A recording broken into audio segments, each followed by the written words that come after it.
최소영의 이슈앤피플.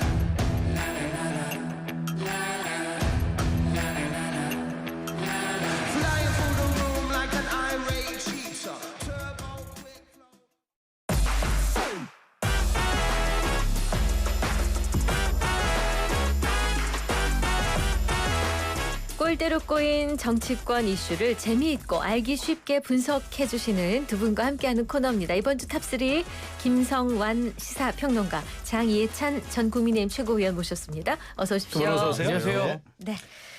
자, 그럼 본격적으로 첫 번째 키워드부터 살펴보겠습니다. 여야 모두 단합이라는 키워드입니다. 네, 여야가 이제 정기국회를 바로 앞두고 다음 달 어제부터 이제 각각 1박 2일 일정으로 워크숍 연찬회 열고 있습니다. 공통적으로 이제 단합 얘기하고 원보이스 이런 얘기들이 나오는데 어떻게 보셨는지 장전 최고 얘기를 들어볼까요? 뭐 근데 이 단합과 원보이스 이야기하는 거는 당연히 지도부가 해야 될 일이고요. 근데 문제는 디테일에 숨어 있죠. 그러니까 저는 여야 모두 내부에서의 어떤 분란이랄까 분쟁의 씨앗이 남아있다. 여당 같은 경우는 지금 검찰 개혁안을 둘러싸고 정성호 법무부 장관과 당 간의 어떤 이견이 좀 노출됐잖아요. 네. 진화하는 분위기이긴 합니다만 제가 모니터링 해본 결과 민주당 지지층들의 온라인 커뮤니티에서는 정성호도 수박이다. 정성호 뭐 막 그런 글들이 올라와요. 네, 네. 제가 없는 글을 지어내진 않을 거잖아요.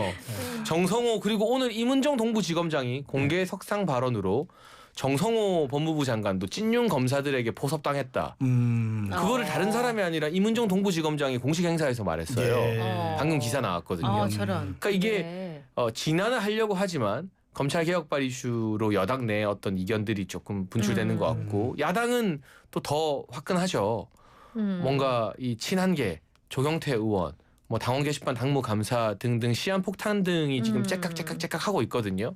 근데 그 상황에서 통합과 원보이스도 중요하지만 또 강성 지지층이나 핵심 지지층이 원하는 개혁 내지는 일종의 물갈이, 뭐 이런 쇄신 작업.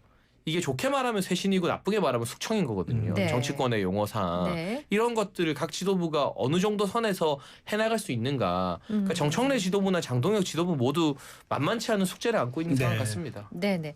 자, 민주당도 좀 보겠습니다. 이 정청래 대표가 국민의힘을 향해서 아직도 윤어게인을 외치면서 도로 윤석열당, 도로 내란당이 됐다고 비판을 이어갔단 말이죠. 그것도 맞지 않나요? 제가 볼 때는 맞다고 생각하는데요. 네. 근데 여당 입장에서는 좀 한편으로는 실망스러운 모습이기도 할 거예요. 왜냐하면 어쨌든 간에 정치는 함께 할 수밖에 없잖아요. 머리를 맞대고 같이 협상하고 또 거기에서 일정하게 뭐 중재안이든 어떤 방식으로든 결과가 도출되길 국민들은 기대하고 있단 말이에요. 근데 그런 모습들이 나오지 않으니까 결국 상대방을 부정하는 형태로 자꾸 갈 수밖에 없는 거 아닌가 싶어요.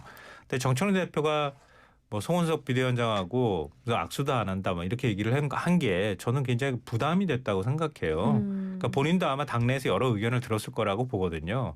그러니까 최근에는 발언에 좀 자제하는 모습들도 나타났거든요. 어허. 근데 그런 면에서는 일단 정청래 대표 입장에서는 야당하고 함께 정치를 할 수 없다는 게 한편으로는 굉장히 큰 부담으로 작용할 것이다 이렇게 보고요.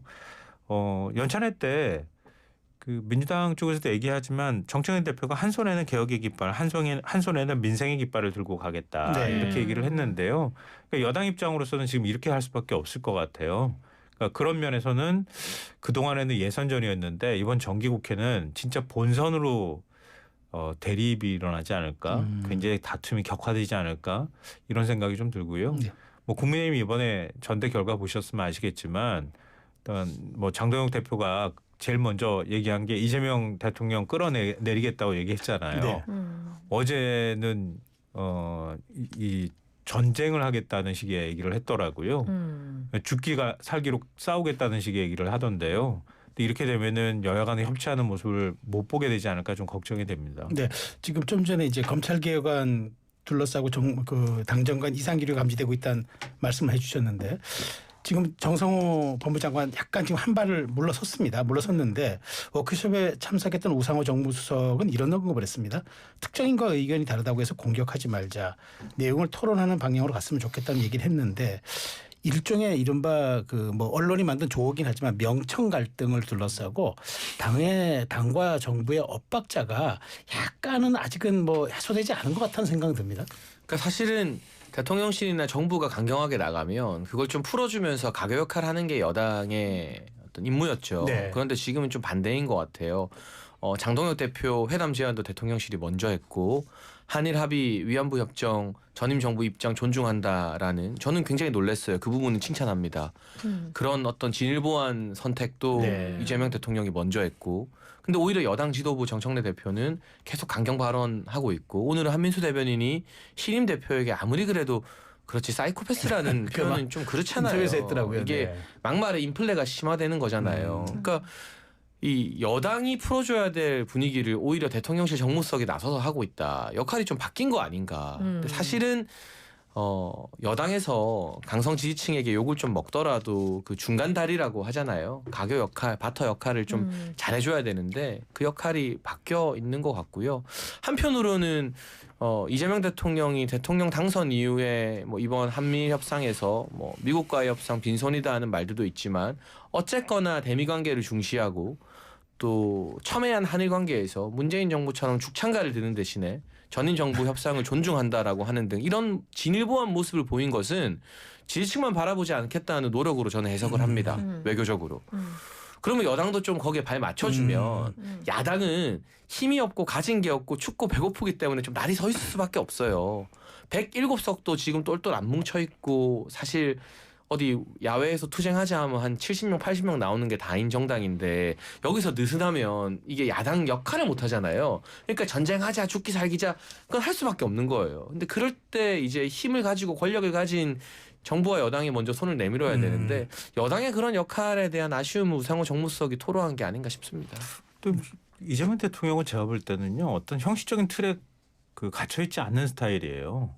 그렇잖아요. 과거에 진보 정권이 해왔던 보였던 한일 간의 어떤 관계에 대한 태도 이런 것들이 완전히 깨지고 있어요.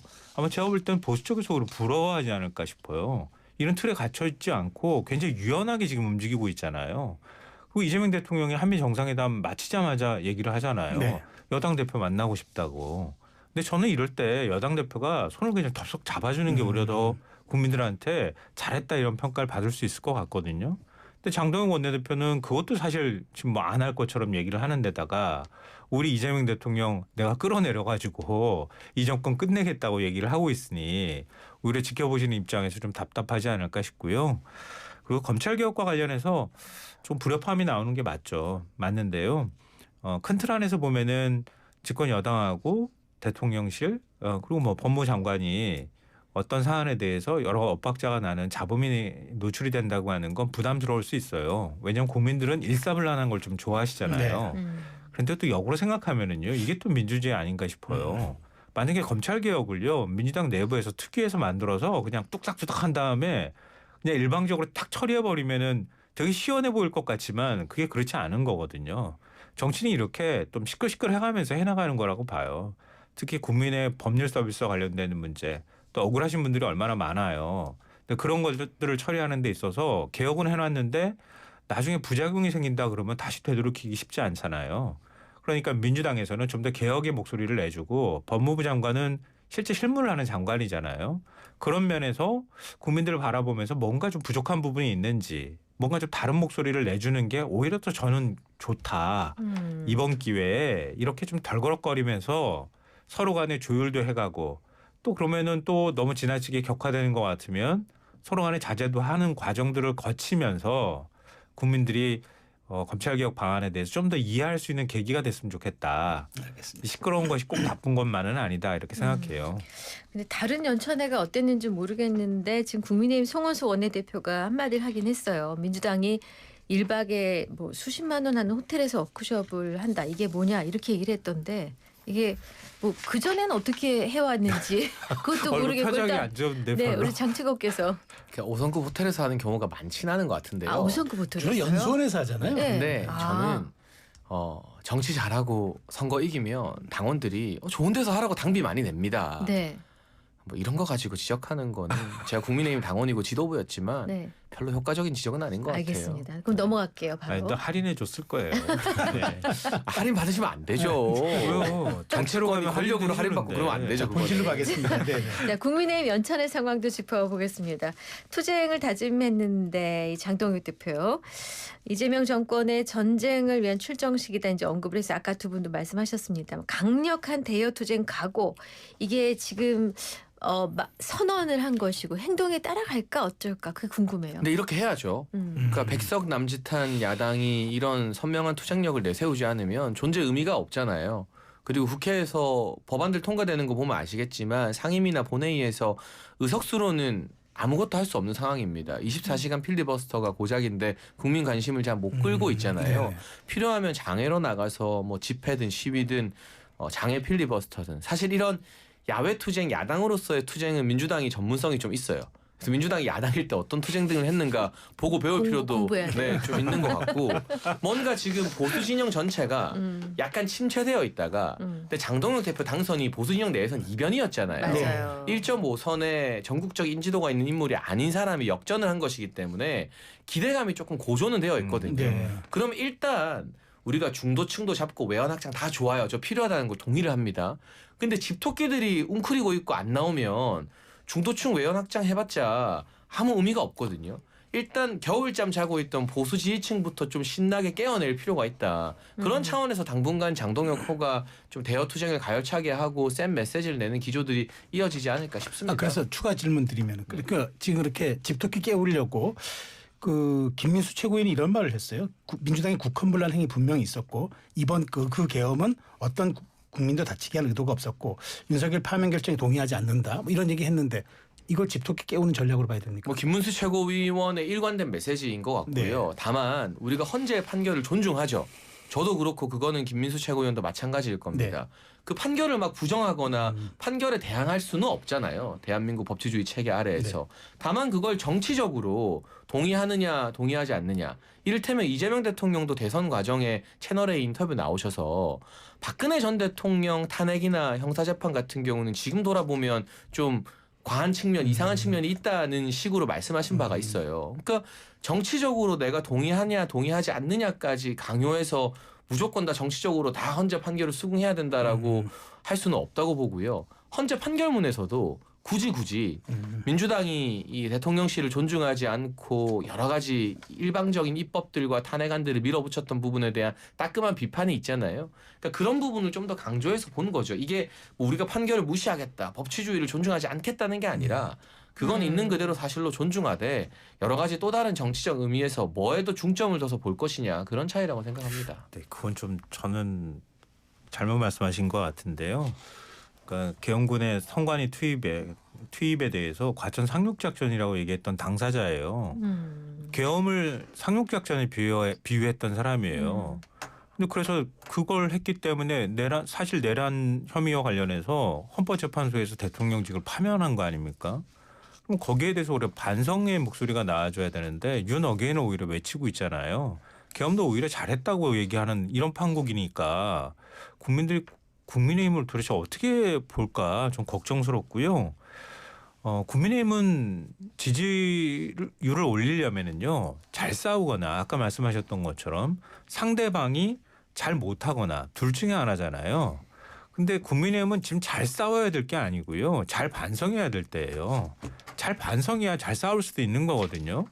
근데 우리의 잘못 불과 몇 달 전이잖아요. 그 다 덮어버리고 아무 일 없었던 것처럼 얘기하면서 마치 우리만 똘똘 뭉치면은 국민들이 우리한테 다시 기대를 걸 것이다. 저는 좀 착각이라고 생각해요. 장동혁 대표가 좀 흥분할 수 있는 상황인 것 같아요. 왜냐하면 극적으로 이기기도 했잖아요. 근데 앞으로 저는 험한 가시밭길에 놓여 있다고 생각하거든요. 장동혁 대표가 너무 이렇게 업돼가지고 여당하고만 잘 싸우겠다 이렇게 무조건 싸우겠다 이렇게 얘기한다고 해서 정치가 잘 풀리거나 아니면 국민들 또 지지율이 가는 건 아니라고 생각해요. 그러니까 장동혁 대표도 이제 좀 유연하게 싸울 땐 싸우더라도 야당이니까 싸워야 되겠죠. 근데 싸우더라도 좀 받을 건 받고 유연한 모습들을 보이면 오히려 중도가 돌아올 거라고 생각해요. 저 그런 앞장서서 그런 문제들을 좀 해결해 나가는 모습 보여줬으면 좋겠어요.